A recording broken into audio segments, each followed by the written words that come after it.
Self-trust isn't something you either have or don't. It's a relationship. And like any relationship, it can be shaped by experience. Difficulty trusting yourself doesn't mean you're broken. It often means survival strategies worked too well. Self-trust isn't lost. It's been overridden. And that means it can be rebuilt gently over time, starting with understanding, not pressure. Welcome back to Latine ADHD, the podcast where cultura and ADHD intersect. I'm your host, Dr. Janice Castro, a licensed psychologist here to help you feel a little more seen and a little less alone. As always, this podcast is for education and community, not a replacement for therapy. Today, we're starting season 5. And before we talk about tools, before we talk about change, I want to start with understanding. This season is about self-trust, and more specifically, why trusting yourself can feel so hard. If you've ever thought, why don't I listen to myself? Why do I always push past my limits? How come I only realize I'm exhausted when I'm already burned out? This episode is for you. Let me be clear about what today isn't about. This is not an episode about fixing ADHD, becoming more motivated, or doing better. This episode is about understanding how self-trust gets disrupted over time, especially when ADHD and culture collide. Most people don't wake up one day and decide not to trust themselves. It's something that happens slowly, quietly, and usually for good reasons. Many people grow up hearing messages like push through, stop complaining, be grateful, work harder. And in Latinx culture, these messages often come wrapped in love. They come from immigration stories, first generation survival, economic pressure, and sacrifice for family. For many families, pushing through wasn't optional, it was survival. So when you learn to ignore exhaustion, when you learn not to name your needs, and when you learn that resting felt risky, that wasn't weakness, that was adaptation. These messages helped families survive. And they can also teach you, without anyone meaning to, that listening inward is dangerous. And there's something really important here. You don't have to shame your family to grow beyond what they taught you. A lot of our ancestors survived things that required them not to show what they were feeling, not showing fear, not showing sadness, and not slowing down. For some of them, showing emotion could have put them at risk. Staying strong wasn't a personality trait, it was protection. And you can appreciate that, you can honor it, and you can also ask, does this strategy still serve me today? Because being grateful for survival doesn't mean you have to keep running the same system.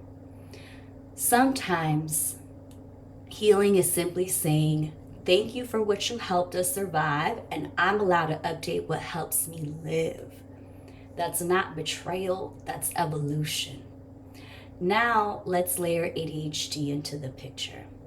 ADHD can involve inconsistent energy, difficulty with follow-through, strong emotional or sensory responses, needing recovery after intense focus.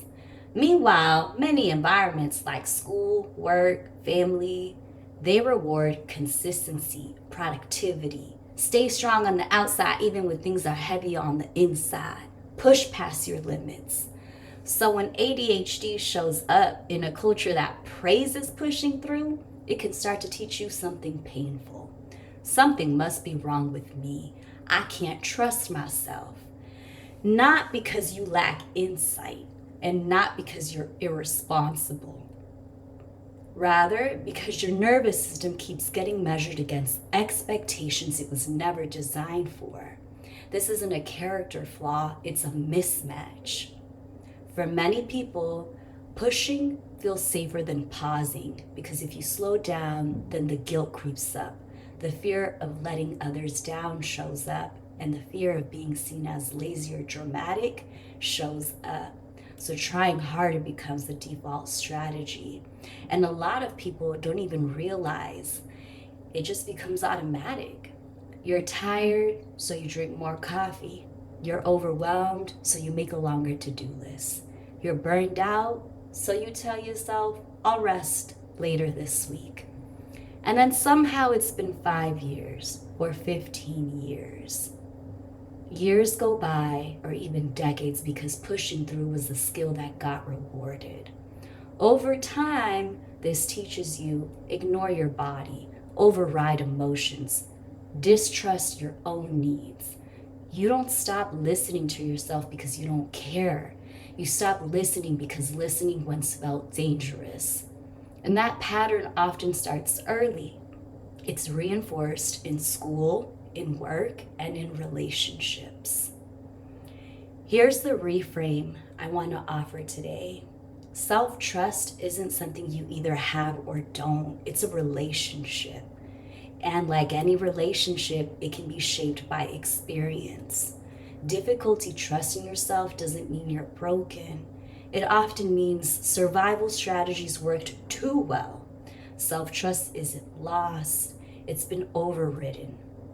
And that means it can be rebuilt gently over time, starting with understanding, not pressure. So I'm gonna leave you with a question, with just curiosity. When did pushing through become a safe option for you? Just notice what shows up without judgment.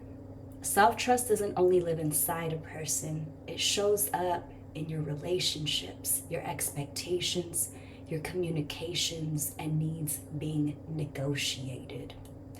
In the next episode, you'll hear what happens when self-trust gets tested inside relationships, especially when ADHD is misunderstood.